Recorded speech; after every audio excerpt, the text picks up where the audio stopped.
ministro foi ministro do Turismo, né, o catarinense, ele foi secretário de Estado também, presidiu a Embratur e ficou um bom tempo como ministro do Turismo aqui, né, em Brasília, no governo federal, com o ex-presidente Temer. Ele fez um grande trabalho e agora está fazendo já um grande trabalho também como secretário de Turismo lá no estado de São Paulo. Eu estava aqui fazendo uma breve introdução, eu já falei do teu currículo aqui, Vinícius, e ministro do Turismo, né, de secretário de Estado, né, contei aqui um pouquinho do potencial turístico enorme que tem Joinville, que tem Santa Catarina, que você conhece muito bem aí, né, e a tendência, não só que esse estudo foi feito aqui por Joinville, mas também pelo próprio Hotéis.com, que disse que quase 50% dos entrevistados, os destinos vão ser o turismo de proximidade, o turismo local. Ou seja, as pessoas dificilmente vão pegar um avião para viajar para o exterior ou para ir para algum outro local, ou mesmo pegar aqueles cruzeiros que faziam aqui no litoral. A tendência é pegar o seu próprio carro e fazer a viagem aqui na região, né? Eu sei que São Paulo já está tomando algumas atitudes de retomada do turismo pós-pandemia. Então a ideia aqui, Vinícius, é mais do que eu falar, fazer as perguntas, é você ficar à vontade nesse bate-papo e contar, né, a experiência que você está tendo, não só como ministro, mas agora em especial como secretário de Estado de São Paulo, e a tendência da retomada do turismo, em especial na área de serviço, que é um enorme, tem não só São Paulo, mas tem no nosso estado, de eventos, de negócios que trazem vários turistas. Como é que vai ser a tendência disso aí? Né, e dar um sinal, né, uma visão otimista, né, e até quem tiver a chance de ler, tem um livro que saiu faz pouco tempo, O Mundo Pós-Pandemia, e dentro desse livro tem o artigo do Vinícius Lumers, que conta, né, como o turismo já passou por outras crises, por outras pandemias, né, como é que foi a retomada, né, e isso é a tendência de acontecer também nos próximos meses aí. Vinícius, fique à vontade. Você achou São o livro? Paulo... São Paulo, o Boat Show está confirmado. Quero que você fale em primeira mão onde é que vai ser o São Paulo Boat Show. Né? Teve que vir a pandemia para mudar o local dele, vai ser ao ar livre, vai ser um local belíssimo. Né? E fala também sobre a linha de crédito que o BID está possibilitando aí junto com o governo do estado de São Paulo para ajudar os agentes de turismo, enfim. E o próprio São Paulo Politurismo, né? Que é um espaço que foi criado aí para dar um apoio, né, de qualificação, empreendedorismo aí ao pessoal da área do trade turístico. Boa noite, Vinícius. Fique à vontade, por favor. Boa noite, boa noite. Eu fiquei curioso para saber onde é que você achou esse livro. Já está circulando? Tá. Achei na livraria, acho que foi da Vila, Saraiva, uma dessas livrarias aí. Não sabia que estava circulando jamais. Mas assim, primeiro agradecer ao Rodrigo pela oportunidade de estar falando com vocês, com um grupo que está aí preocupado, pensando e buscando soluções, né? De fato, vai haver um novo normal, né? Não há ainda um novo normal. Nós estamos iniciando uma adaptação, né, a algo que aconteceu agora e que tem acontecido e indicando, né, a cada 4 anos aproximadamente, SARS, MERS, né? A ideia, que é bem provável, é que esse século seja marcado por um perfil biológico, diferente do século passado, que foi marcado por um período ideológico, né, com a Revolução Soviética, com a guerra entre as democracias, que foi a Segunda Guerra, mas a Primeira Guerra já apontava para isso, e os nacionalismos, né? E terminou assim, mesmo que tenha tido no início a gripe espanhola com 50 milhões de mortes, mas ele termina ideológico, com a queda do Muro de Berlim, com a queda da União Soviética, com a transformação da China. Você vê que tem essa foi a grande matriz do período, a consolidação da industrialização e o início da era tecnológica. E esse século apontava para ser um século tecnológico, mas ele vai ser tecnológico e biológico. Tudo indica, né, também. Então, assim, o que vai ser esse novo normal, nós não sabemos, porque vão haver muitas adaptações, né? Vão haver muitas, como houve no 11 de setembro, né, que a gente faz raio-x e tal, etc. Ou seja, o comportamento é uma coisa que vem mutante, Rodrigo. Você não é do tempo que se fumava em avião, mas se fumava em avião. O avião chegava em cima, fazia uma luzinha, tocava, e as pessoas começavam a acender cigarro. Quando você olha para isso hoje, não faz sentido. O que demonstra que nós temos uma capacidade de adaptação grande, né? Enquanto espécie. A diferença é que agora nós encontramos, aparentemente, um conjunto de predadores mais antigos do que nós, porque nós não temos predadores acima de nós na nossa superpopulação. O que isso indica também? Que nós vamos ter que mudar a lógica do nosso PIB. Nós vamos ter que cuidar mais de saúde. Aqui em São Paulo, nós triplicamos o número de UTIs. Por isso, nós estamos com 65% de ocupação e mandando o UTI para o interior. Quer dizer, saúde era importante, claro, mas agora é importante por uma outra razão, porque ela garante a questão da operação da própria economia, funcionamento da economia. Então, mudou. Então, se você olhar, educação vai ter que mudar, o uso da tecnologia vai mudar as coisas.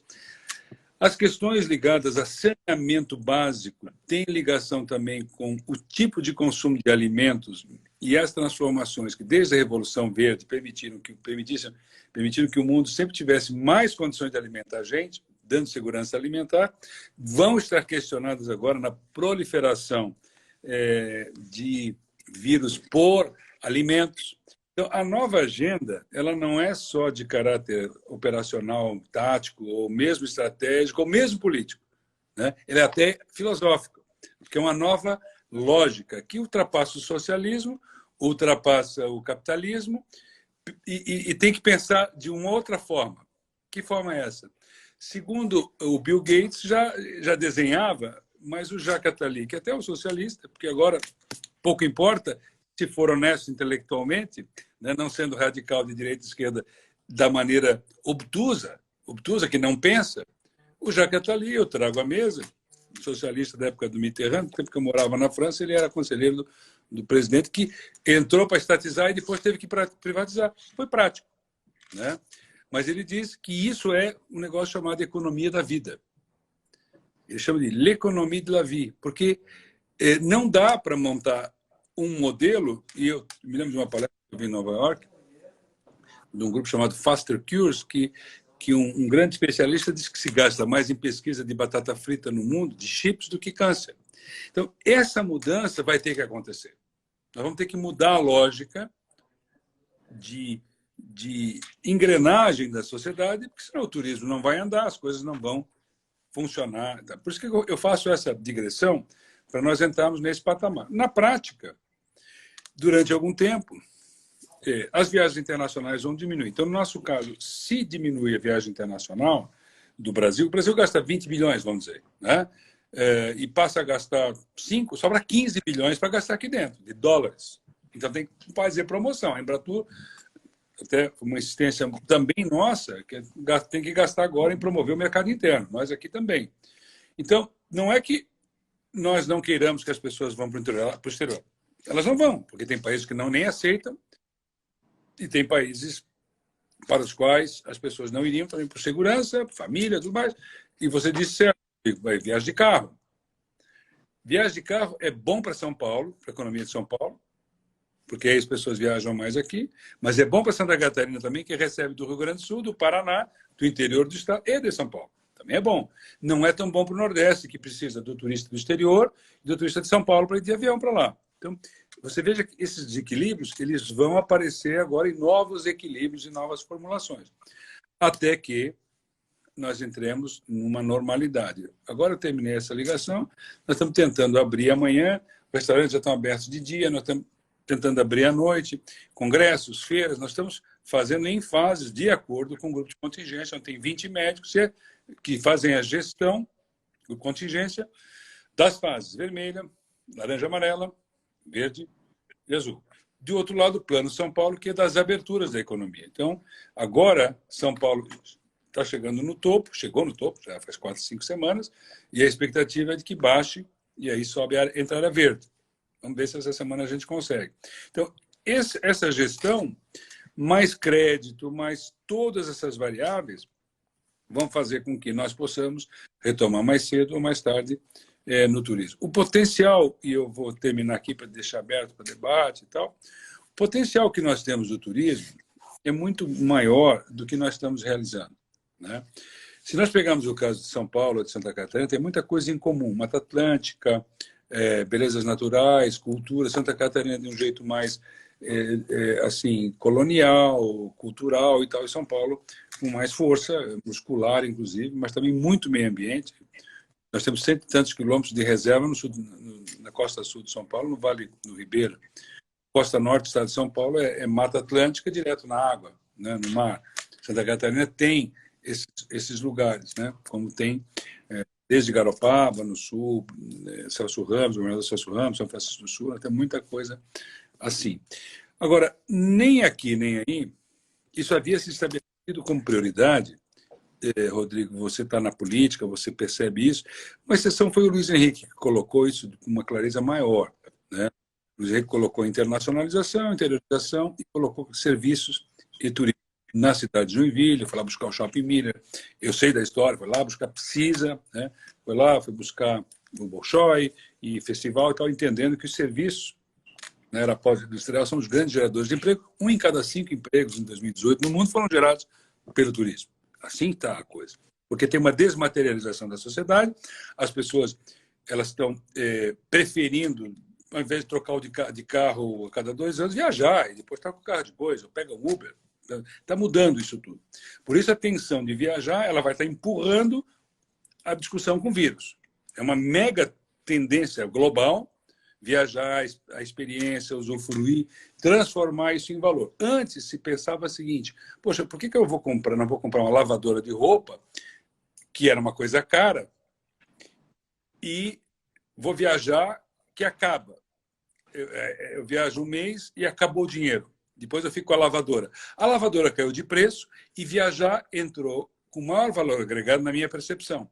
Por quê? Porque ela passa a ser parte da minha experiência. E estou comprando isso agora, que é um input, né? Porque nós estamos numa era mais fluida, então eu estou começando a entender o quanto isso vale mais do que valia antes. Por isso, as pessoas estão viajando mais e o crescimento do turismo ele ultrapassa o crescimento da economia mundial já faz 10 anos, e no Brasil também.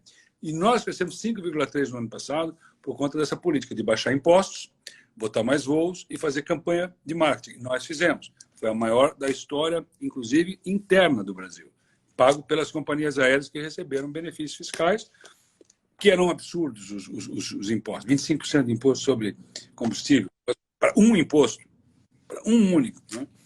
E aí houve um crescimento e 50 mil empregos foram gerados. Agora o turismo está amassado. Ele é o último a sair, mas a hora que ele sair, pela macro tendência, pelo desejo de viajar, ele mais rapidamente vai devolver emprego. Até mais que a construção civil. Por quê? Porque o ticket médio da construção civil exige incorporação, venda, e o ticket médio é um apartamento, sei lá, 100 mil. Né? Tem casa de 50 mil, mas tem apartamento de 2 milhões, 100 milhões, 20 milhões, não importa. O turismo não é assim. O turismo, eu pego o meu carro, viajo, o hotel existe, os empreendimentos existem, as coisas existem, o ativo fixo está lá, eu ativo. Né? E aí roda e vem o emprego de volta. Nós geramos no ano passado 50 mil empregos, esse ano vamos perder 80. Vamos ter que recuperar no ano que vem. A gente está medindo tudo isso, temos que ir atrás disso. Né? E imposto a mesma coisa. Voltando para Santa Catarina, e vou terminar, e vale para São Paulo, nós temos que aproveitar esse momento e estabelecer uma discussão sobre mudanças que nós estamos fazendo aqui em São Paulo, Santa Catarina, a mesma coisa, de mudança da prioridade do turismo. O turismo é um item lateral da agenda, ele tem que vir para item central, inclusive em Joinville. Né? E aqui nós estamos fazendo legislação para parques temáticos, para parques naturais, na Assembleia, para centro tecnológico de turismo, para centro de educação de turismo. Toda uma agenda que eu não vou aqui incomodá-los com descrição de técnica, né? Mas é a mesma coisa em Santa Catarina, com a gestão do litoral, com a gestão do parque de marinas que nós não temos, ainda que a indústria do mar seja enorme, né? Nós temos o maior porto pesqueiro, nós produzimos ostras, enfim, nós temos... E aí o entendimento de que nós produzimos mais de 50% dos barcos de lazer e não temos a marina. Né? E aí por que isso acontece? Né? Da organização do próprio território como a coisa mais valiosa de Santa Catarina é essa relação litoral cidades, culturas, italianos, alemães, portugueses. Italianos, alemães e portugueses estão mais próximos de Santa Catarina que na Europa. Na Europa estão a centenas de quilômetros. Aqui nós estamos a 50 quilômetros uns dos outros. Você está em São Francisco e está em Joinville. Eu vou estar em Blumenau, está em Rodeio, né? E a comida muda, as coisas mudam, então, etc. Essa natureza, tudo mais. Então, como fazer tudo isso funcionar a favor da indústria do turismo, no sentido de localização, é priorizar o turismo. Porque o turismo agrega valor para toda a produção, né? Você compra um produto francês, como é que você compra um produto francês? Você vê um carro e você vê que a produção, a propaganda de um carro francês é afrancesada. Ele está vendendo Paris para você, né? Se você pensa no vinho francês, não é porque é bom, é porque ele pertence à região de Bordeaux que você pode ir como turista. Se você vai a Gramado, você vê isso claramente. Gramado produziu indústria, alimentos, vestuário, imobiliário, arte, artesanato, louça, porcelana, vinho da região. E pode fazer tecnologia também, como Florianópolis conseguiu ter mais de 1.000 startups, porque é uma cidade turística, que os jovens querem ir para lá. O caso de Joinville, eu não vou entrar em Joinville, porque é a especialidade de vocês, mas mudanças ocorreram com a vinda do Perini, mudanças ocorreram com a via gastronômica, como eu falei antes, com a vinda de empreendimentos que deram sustentação às coisas. Eu discuto e trouxe para uma discussão na época de ministro para Joinville a discussão sobre branding de Joinville. Eu penso que Joinville, levei um dos maiores especialistas de branding para discutir na CIP, na CIG e na prefeitura.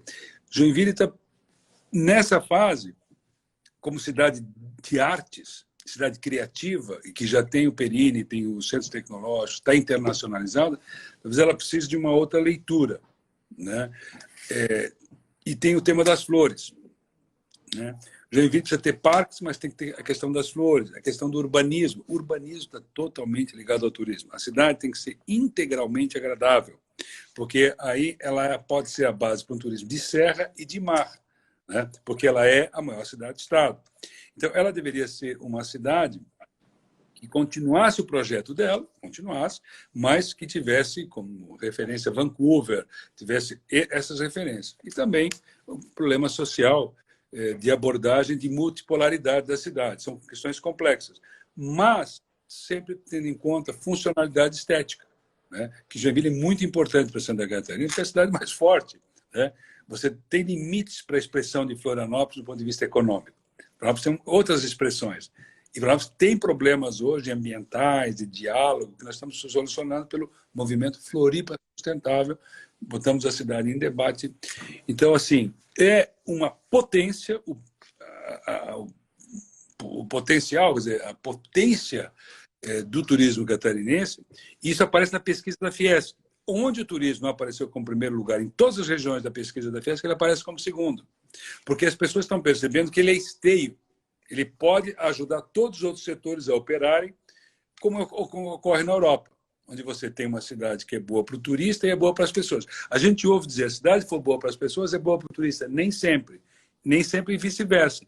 Mas, certamente, se você quer receber visitantes, você arruma a sua casa. Você quer mostrar o melhor de você. Essa é a vantagem da lógica do turismo. O orgulho de se mostrar melhor, né? E aí montar todas as expressões que apareçam no urbanismo. Ora, se eu quero fazer turismo e não dou bola para o urbanismo, eu estou jogando contra o patrimônio. Se eu não consigo trazer os conceitos da produção para a cidade ser uma amostra do que ela produz, também estou jogando contra o patrimônio, né? Então, tem uma série de coisas que precisam ser montadas no estado de Santa Catarina, em Joinville e aqui em São Paulo, que nos colocam em atraso em relação aos países da Europa, Estados Unidos, etc, etc, etc. E nós já conhecemos. Deixa eu só terminar um. Nós temos 3 vezes mais cobertura vegetal que os Estados Unidos. 3 vezes mais. Mais biomas. Eles têm 320 milhões de visitantes em parques naturais. Nós temos 12 milhões. Com Cristo e com as cataratas. E Noronha.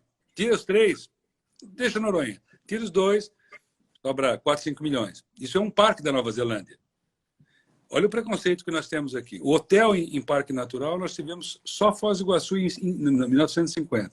Cassino, nós fechamos a Urca, que era a base da Tupi, foi a base da Globo. Nós queremos entrar na OCDE, tem cassinos em resorts nos países da OCDE. Então, nós temos que discutir isso aqui. né? Um cassino integrado com resort em Santa Catarina podia ter uma exigência de um investimento de 1, 2, 3 bilhões de dólares. Você pode exigir. Marinas, a mesma coisa. Portos turísticos, a mesma coisa. Então, deixa eu dar um exemplo de Florianópolis aqui, depois eu volto rapidamente para fechar com a Babitonga. E a falta de diálogo, né? Meio ambiente, construção, falta de um meio campo, né? De uma visão, né?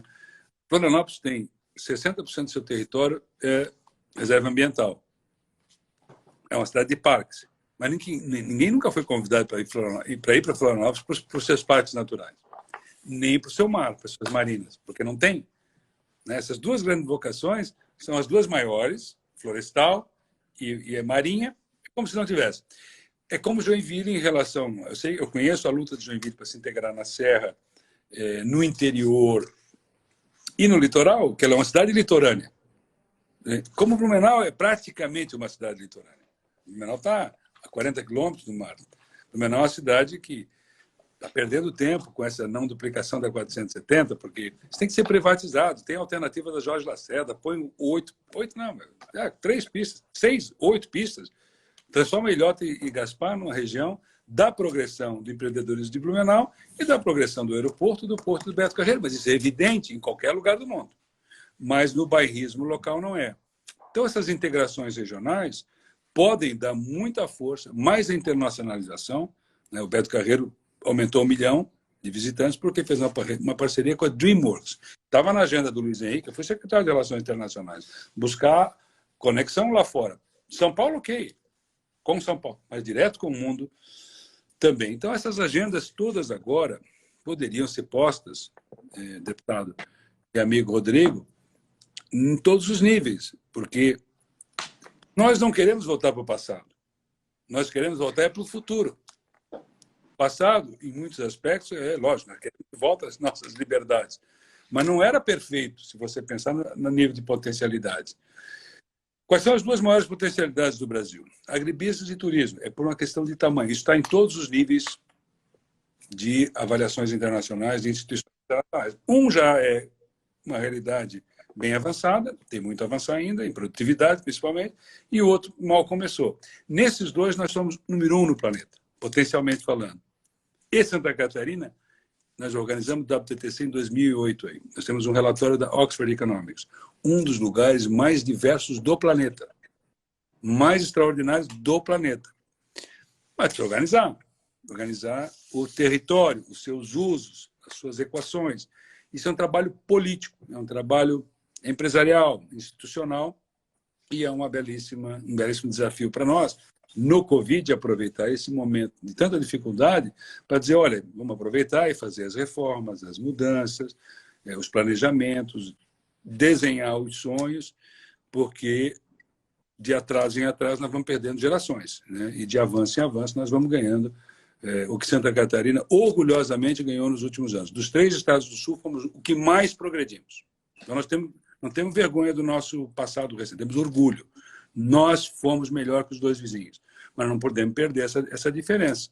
Nós temos o melhor território, não há dúvida sobre isso também, mais belo, mais arrumado, e os outros 2 olham para a gente como uma inveja positiva. Né? O que o paranaense sonha é vir para Santa Catarina e o gaúcho também, e o paulista também. Então, nós temos pérolas para cuidar, pérolas para arrumar, para maturar.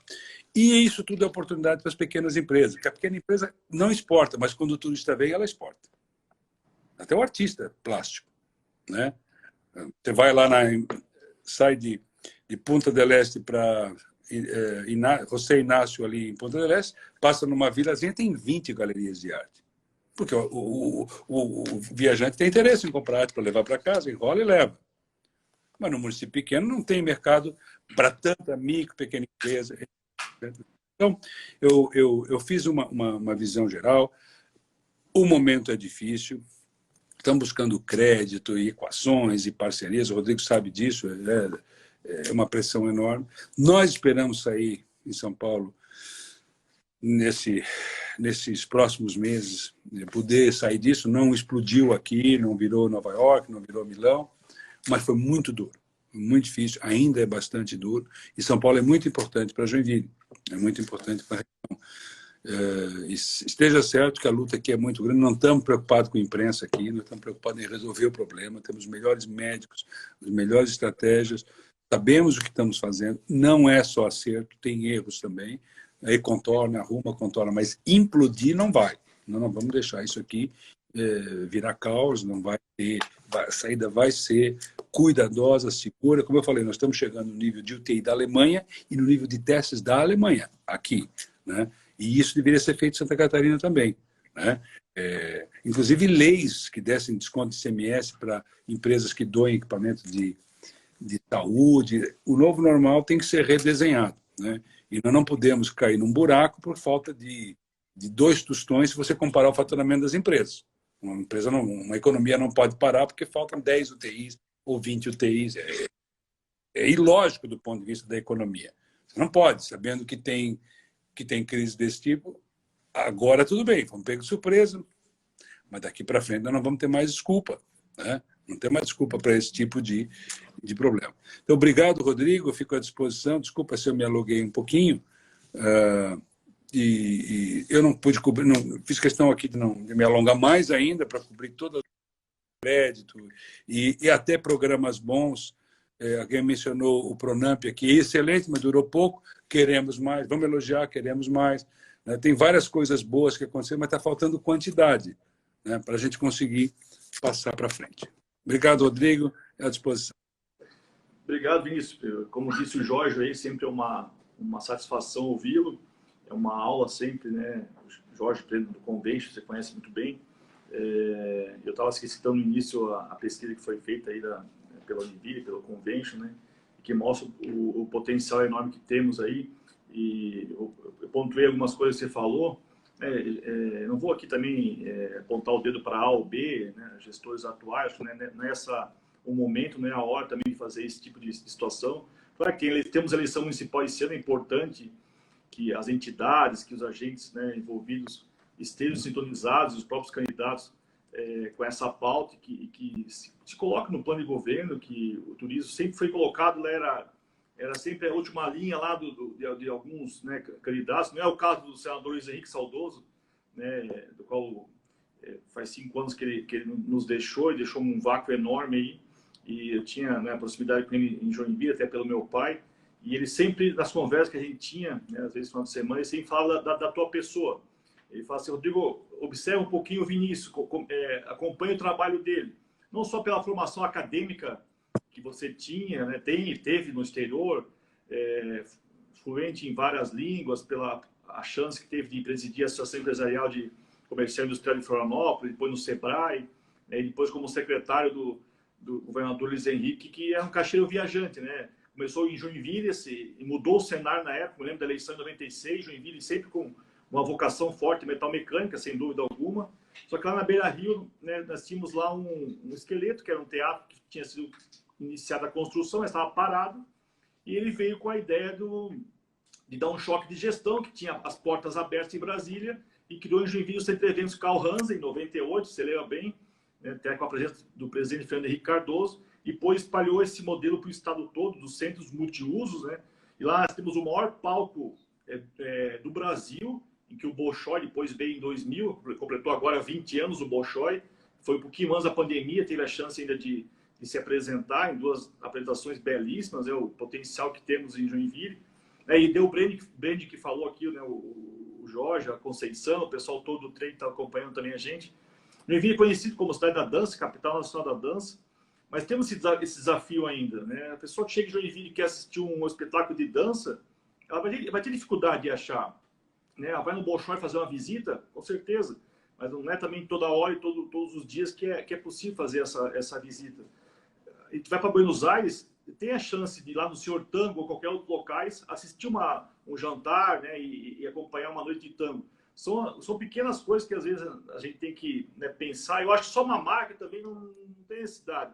Joinville já foi a cidade de bicicletas, acho que tem potencial de ajudar bastante. Eu tive a reunião essa semana com o pessoal do cicloturismo. É um pessoal que vai percorrer a região toda, fica uma semana no mínimo. Né? Tem o pessoal do cicloturismo do Brasil aí que fez, inclusive, um mapa de sinalização viária, inclusive, de próprias ciclovias, assim por diante. Eu comentava aqui do deputado que é de Bauru, foi prefeito, deputado aqui em Brasília, e ele vai para a nossa região, conhece muito bem lá, em alguns locais, como o Castelo dos Bugres, lá, a própria Serra do Mar, assim por diante, porque ele é um turista de observação, ele gosta de fazer trilha, tirar foto de pássaros, de animais e tal, ele fica naquele ambiente, né? Então nós temos o mergulho lá em Bombinhas, né? Nós temos a cerveja artesanal, está aqui o Álvaro Bus nos acompanhando, a chance da cerveja artesanal, a gastronomia nossa, nem se fala, né? A chance de comer, né, um marreco recheado, comer uma ostra, comer uma sardinha, comer o pirão em Barra Velha, aqui o Thiago, foi secretário de Barra Velha, né? Então o potencial é enorme. Temos os hotéis fazendas belíssimos, né? Temos as vinícolas com um potencial até maior do que as do Sul, né? Os vinhos nossos recebem premiações aí todo ano, inclusive internacionais, os espumantes nem se fala, na região de São Joaquim, toda aquela região lá, Urubici, enfim, são locais lindos, né? Os próprios surfistas que vêm para surfar aqui no nosso estado, né, eles ficam um bom tempo, né, e acabam conhecendo as praias de toda a região, não só Florianópolis, mas também vão para Enseada, para São Francisco, né, para a própria Barra do Sul, Barra Velha, Garopaba, Imbituba. E você falou muito bem, né, Joinville, ela foi colonizada lá no século XIX pelo mar, veio, né, a Barca Colón, mas infelizmente ao longo dos anos ela voltou as costas para o mar, né? Nós temos mais marinas em Joinville do que Balneário Camboriú, do que Florianópolis. Agora nós estamos voltando essa vocação para voltar, né, a Babitonga, e você é testemunha disso, viajou o mundo e conhece. Tem poucos locais com uma beleza natural como tem a Baía da Babitonga. Não só aquela região dos Espinheiros, do Yacht Club lá no final, né, que é lindo. Depois o passeio do Barco Príncipe, que vai para São Francisco. Então é um lugar belíssimo, com potencial de turismo náutico também, né, fantástico, de esporte náutico também muito grande. Quantos paranaenses vêm pescar lá na região e vão comer o peixinho lá na Vigorelli? Tem vários que fazem isso aí. Então a chance nossa é enorme e movimenta, né, esse pequeno lá que vai ter a chance de vender, né, um artesanato, vender uma lembrança pequena da cidade, né, e que vai movimentar lá a loja que vai vender uma camisa, que ele vai lá também na farmácia comprar alguma coisa, vai no hotel ficar no local, vai pegar o táxi, vai pegar o aplicativo. Então a chance é muito grande, né? Eu acho que o resultado vai ser imediato, até porque o brasileiro é um povo, e catarinense acho que mais ainda, é um povo de calor humano, que gosta de conviver, que gosta de festas, né? A festa de outubro que o digam, gosta de estar em convívio com as pessoas, e a gente não vai ficar em casa. Assim que for liberado, assim que tiver a chance de retomada, né, as pessoas vão querer sair, vão querer ir para algum lugar, porque também ninguém aguenta mais ficar, né, em isolamento. As pessoas vão viajar de algum modo, vão pegar o seu carro, vão pegar o seu ônibus. Já foi liberado na segunda-feira já o transporte interestadual no estado, e vão fazer essas pequenas viagens e vão ter a chance de gastar o recurso, talvez não com aquele potencial anterior, porque está essa insegurança com relação ao emprego, com relação ao futuro, mas Joinville e o próprio estado, né, mudou a sua matriz econômica, esse potencial também tecnológico, cidade humana, cidade inteligente, economia criativa, né, o Perini, você falou, né, 20% do PIB de Joinville está no Perini Business Park, né, esse turismo industrial que as pessoas vêm, e agora foi inaugurado o Agrotech Park, que é um ambiente fantástico, né, que tem lá, de inovação assim, impressionante. Já está inaugurando o segundo prédio, com investimento de mais de 20 milhões de reais. A UFSC, que está com o campus lá dentro, do Perini. Então, o estudante tem a chance de não só estudar, mas já está em conexão com o próprio mercado de trabalho, com as empresas que lá tem. Né? E você falou num tema que eu já ia perguntar, mas eu sei a sua opinião, mas que você comentasse um pouquinho. Daquela reunião ministerial que vazou, né, o vídeo, que foi divulgado. Eu peguei só a parte boa, né, que foi a fala do ministro do Turismo, que ele comentou sobre os resorts integrados, né, os famosos cassinos, né, e daí a ministra Damar já comentou que é coisa de pacto com o diabo, tal, né, que tem essa questão ideológica. Você esteve aqui em Brasília e sabe que a bancada evangélica é uma bancada muito forte, né, e ela tem essa posição contra. Eu conversei com vários padres, até hoje é o dia do padre, né? Hoje é dia do padre. Eu conversei com vários padres se é pecado, se tem alguma coisa da Bíblia que diz que né, que os jogos têm alguma coisa que a pessoa não vai para o céu, vai, né, vai para algum outro local estranho por causa disso. Então, não tem nada de errado nisso, não. Algo que foi criado e, obviamente, a pessoa, né, gastar tudo que tem numa jogatina e assim por diante. Mas tem até hoje os famosos, né, o ludopata, que é aquele que é viciado em jogos. Mas é possível com o cadastro do CPF da pessoa, né? É possível com meios de pagamento, com cartão de crédito, por exemplo, né? Ou pagar com dinheiro à vista, de controlar essas pessoas, como já tem vários, né, resorts e vários cassinos nos Estados Unidos, em Las Vegas, né, na Singapura, em vários locais aí que tem exemplos, né, fantásticos. Dubai e assim por diante, né? Que é a questão dos cassinos. Eu queria saber a sua opinião, né? A gente está com a frente parlamentar aqui. Eu tive conversa com o presidente da Embratur, o Gilson. Ele está entusiasmado com isso. Eu acho que o momento é o ideal, né, de geração de emprego. Temos que trazer essa aura que existe, né, com relação ao contrário ao cassino, de que é algo, né, que não é correto, que é algo do capeta, não é nada disso. Que tem um potencial enorme. Florianópolis estaria pronta para receber por exemplo, Balneário Camboriú, enfim, Foz do Iguaçu, Manaus, né, região toda. Hard Rock Café já está no estado, quer investir, né, tem potencial enorme. Então, eu queria falar um pouquinho sobre os cassinos e sobre, até semana passada fiz uma live com a Marta Seiler, que é a secretária de PPPs aqui do governo federal. E ela fez as PPP já de alguns parques, né? No caso lá de Itaibezinhos, a Parada da Serra, né? Ser feito em Lages também.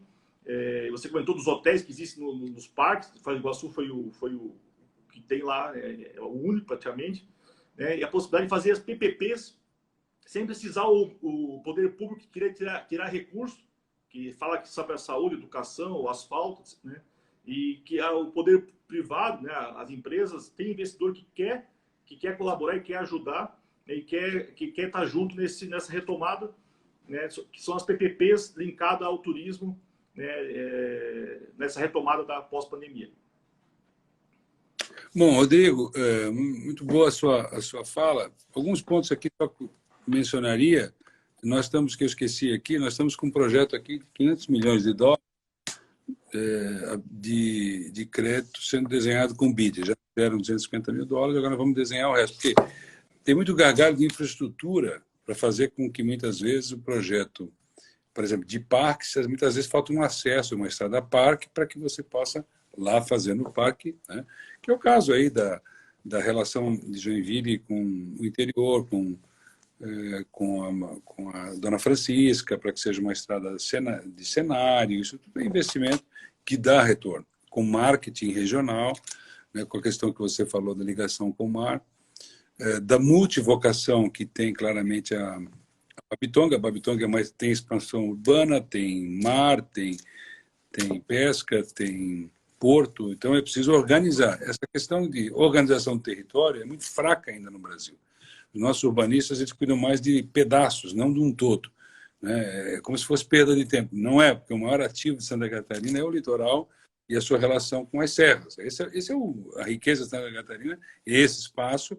Todo o resto também mas esse espaço é o que nos faz diferenciados. A costa entrecortada, as culturas e colônias, isso tudo faz uma enorme diferença.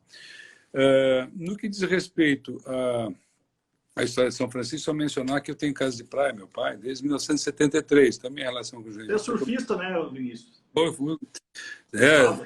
Surfista da Prainha, né? Da Prainha e da Praia Grande, né? Gaioso junto? Gaioso também. O pessoal, o bom era o cachito, né? O cachito que era o cachito do ar, parado melhor de todos nós. O gaioso era bom também. Você vê o gaioso, pode ser não parecer na hora, mas é. Né? E nem eu, né? Mas ali, então eu tenho muita relação com essa geração toda na praia, né? E aí também em Joinville, no tempo do Dietrich, né? Outra época, né? Bares de debutantes, essa coisa toda. E cassinos é uma obviedade, porque, veja, a questão de maturidade. Você tem um país que quer entrar na OCDE. Aí você pensa em termos lógicos. Não pode ser uma questão absolutamente ideológica isso. Não pode ideologizar isso.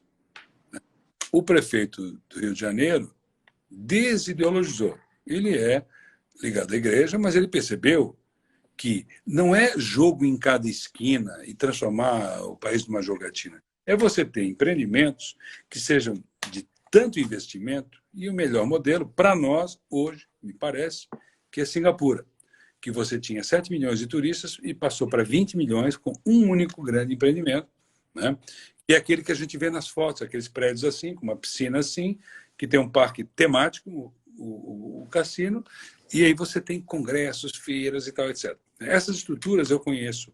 A última viagem que o Beto Carreiro ainda fez, eu fui com ele para Las Vegas. Eu já conhecia, já tinha estado muitas vezes, e fui com ele visitar para que se buscasse aquele tipo de hotel para o Parque Beto Carreiro. Porque o Beto Carreiro é uma semente.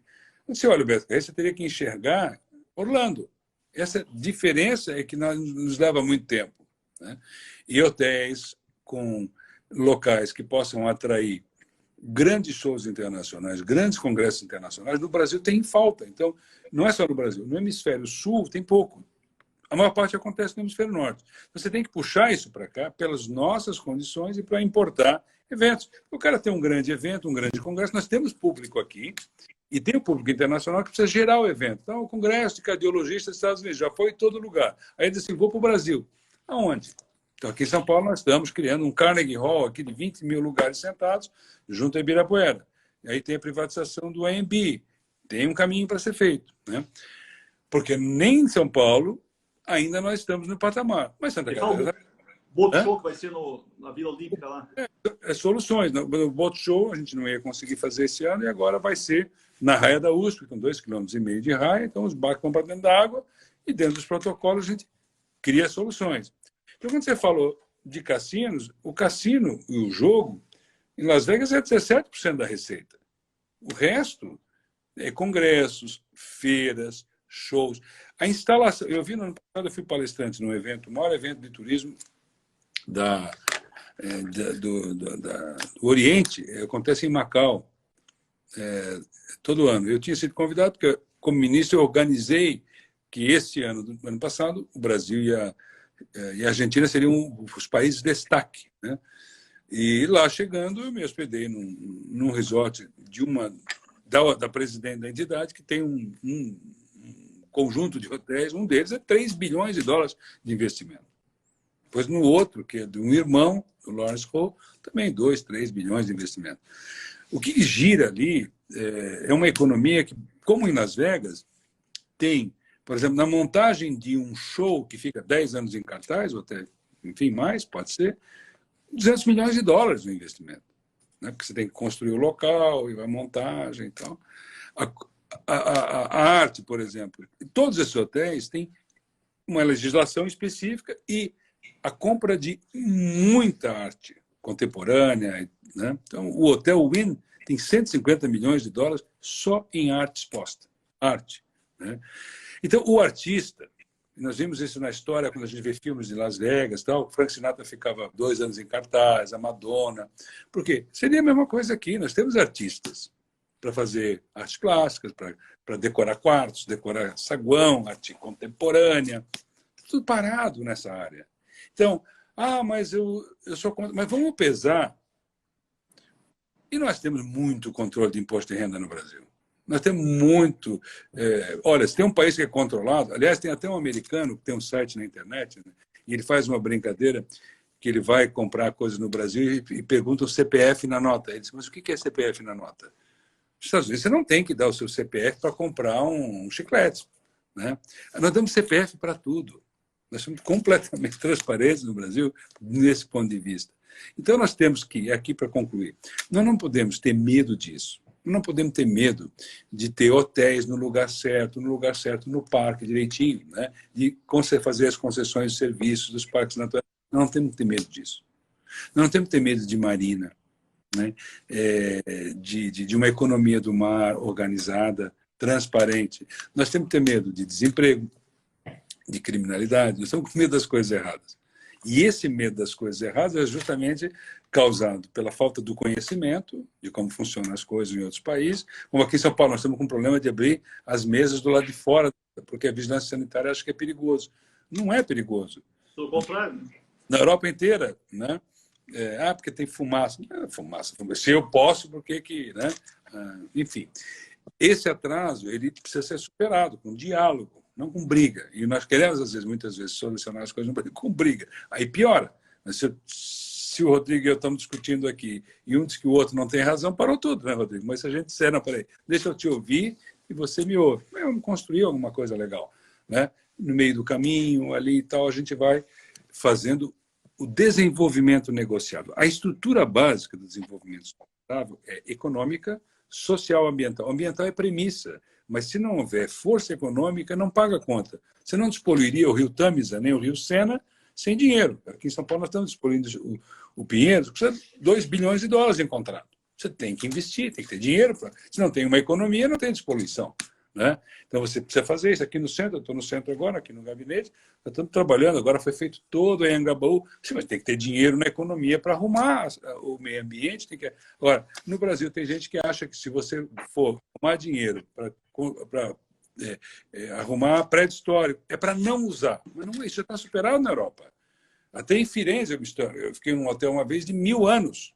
Né? Eles suspenderam o banheiro, encaixa dentro, faz uma parede fake numa sala maior e viabiliza que aquilo tudo seja mantido. Ou seja, inteligência, racionalidade e negociação. Eu não quero acabar com a natureza dos parques naturais. Não, eu quero que possa ter equipamentos que estejam dentro da capacidade de carga, que funcionem, que gerem uma economia para pagar a manutenção da natureza e que tire as crianças dos shoppings alguns dias por semana e faça educação ambiental para que eles tenham outros valores. Você fala da natureza, a juventude fala da natureza. No Brasil, mas não conhece a natureza, porque não tem lugar para ir. Então, nós temos uma juventude apaixonada pela ideia da natureza. Mas eu acho que uma grande parte morreria de medo se fosse por uma trilha hoje, porque nunca foi, porque não pode, porque é tudo fechado, né? Parques fechados. E para a ciência também, porque à medida que você abre as situações, até certo ponto, você pode ter base científica de pesquisa de biodiversidade que te permita melhorar a questão ambiental ou produção associada. Né? Então, eu faço questão de colocar esses pontos porque nós temos toda uma oportunidade de mudar as coisas agora no Brasil. Só quando os paradigmas mudam é que as pessoas se abrem para novidades. Né? E é a hora agora de fazer... Você quer um caso, Rodrigo? Eu falei do Pronamp aqui. Nunca teve uma linha de crédito tão boa. Mas por que não teve antes e não pode ter depois? Com garantia FGO, FGI. Né? Não precisa nem ser tanto, pode ser menos. Ou seja, as crises, essa história de que crise é oportunidade, sabe por quê? Porque os conservadores baixam a guarda. É hora quando você baixa a guarda, todo mundo que quer manter tudo como está, fica apto a escutar. Peraí, então, mas é pelo diálogo. Não pode ser tudo no MOOC. Né? Senão isso, você não... Eu vou ter que te interromper e encaminhar para o final, porque já está o Instagram avisando aqui que vai cair daqui a 15 segundos. Nós temos uma hora, já estamos uma hora conversando, nem parece, né? Então, isso. Muito obrigado mesmo. Obrigado pela oportunidade. Forte abraço, né? E até a próxima. Obrigado.